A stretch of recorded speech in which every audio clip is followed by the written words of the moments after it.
Hello friends, there are some important facts where we have trichotillomania. This is mainly seen in girls less than 10 years, psychiatric patients most commonly. Here most importantly is if you do the histology, findings are most important.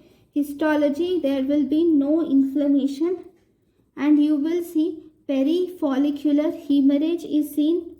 You can see there is no inflammation and presence of perifollicular hemorrhage, and also trichomalacia can be seen in trichotillomania.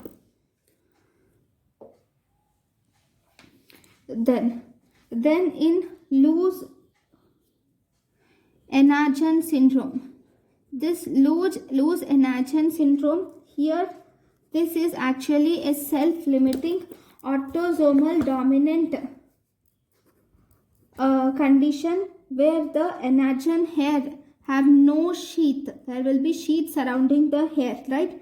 There is no sheath on Enagen hair in this loose Enagen syndrome, and because of that you can see appearance of floppy sock like appearance is seen in this loose Enagen syndrome. Okay, then we have one more which is called as pseudo-pelade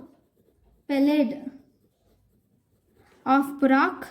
So this pseudo-pelade of Brock is a scarring alopecia which looks like footprints in snow appearance. It looks like footprints in snow appearance. This is pseudo-pelade of Brock.